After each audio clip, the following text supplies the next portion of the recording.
បាទជំរាបសួរពុកម៉ែបងប្អូនបាទអញ្ចឹងវីដេអូនេះខ្ញុំនឹងបង្ហាញបងប្អូនពីរបៀបដាក់គ្រាប់ចុចបាទ Easy Touch បងប្អូនបាទធម្មតាទូរស័ព្ទវាមានគ្រាប់មូលនេះដើម្បីជាជំនួយរបស់យើងចុចទៅមុខថយក្រោយអីវាលឿនអញ្ចឹងណាបាទហើយសម្រាប់ទូរស័ព្ទ iPhone កាលណាថ្មីពេលផ្លាស់ហើយគឺវាអត់បង្ហាញទេអញ្ចឹងតោះតែយើងដាក់ណាបងប្អូនបាទអញ្ចឹងតោះកុំឲ្យខាតពេលអញ្ចឹងខ្ញុំធ្វើមួយឲ្យបងប្អូនមើលហើយអានេះសម្រាប់ version 18ឡើងលើបងប្អូនបាទអញ្ចឹងបងប្អូនធ្វើការដោះសោមកបាទបងប្អូនចូលទៅក្នុង setting នេះរូបកូនសោបាទដាក់ឲ្យចាំច្បាស់តិចបាទ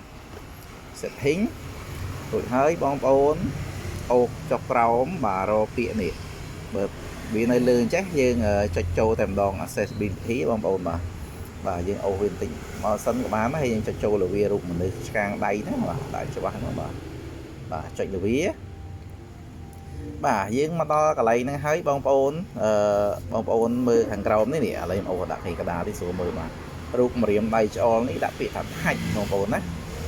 ចុចពាក្យថា touch បាទពាក្យ touch ឲ្យបងប្អូនមើលនៅខាងលើគេនេះវាដាក់ assistive touch assistive touch មិន assistive ទេបង assistive touch បាទអញ្ចឹងបងប្អូនឃើញវាអស់អត់បាទវាអស់ហ្នឹងបានន័យថាវាអត់បង្ហាញទេអត់បង្ហាញគ្រាប់ចុចមូលអញ្ចឹងបើយើងចង់បង្ហាញយើងចុចលើវាមកនេះបងប្អូនកន្លែងហ្នឹងគឺយើងចុច on វាឲ្យចេញ Q បានវាបង្ហាញទេបងប្អូនបាទទេបងប្អូនបាទអញ្ចឹងវាបង្ហាញនេះបងប្អូនครับ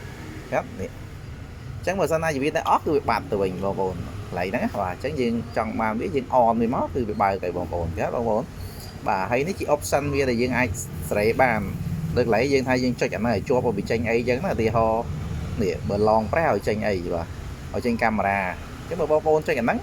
បានន័យបងប្អូនចុចអាហ្នឹងយូរវាចេញកាមេរ៉ា long press ហ្នឹងបានន័យចុចយូរអញ្ចឹងចេញចុចយូរមកបាទគេវាលោតទៅកាមេរ៉ាតែម្ដងមកឃើញអត់បាទហ្នឹងគឺជា option របស់វាបាទ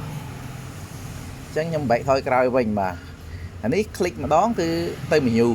បើคลิកម្ដងបានន័យថាវាចេញ menu នេះបងប្អូនតែយើងអាចសេរីបានបាទ double tap បានន័យយើងចុច2ដងអត់មានចេញអីទាំងអស់បាទ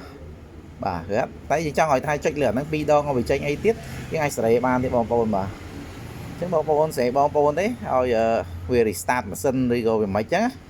បាទក៏បានដែរតែឥឡូវយើងមិនបាច់ទេយើងគ្រាន់តែដាក់តែប៉ុណ្្នឹងឲ្យចេញអាហ្នឹងហើយយើងចុចជាប់ឲ្យបើកកាមេរ៉ាបានចេញយ៉ាងនេះយើងអាចថយក្រោយបានធម្មតាទេបងប្អូនបាទតែយើងចង់ចូលកាមេរ៉ាទីរកកាមេរ៉ាឃើញអីចឹងយើងគ្រាន់តែចុចឲ្យជាប់ថតតែម្ដងមកទៅបាទហ្នឹងជាកលឹះបងប្អូនបាទអញ្ចឹងវីដេអូមានតែប៉ុណ្្នឹងចាំជួបគ្នាវីដេអូក្រោយទៀតបងប្អូនអរគុណច្រើនជំរាបលា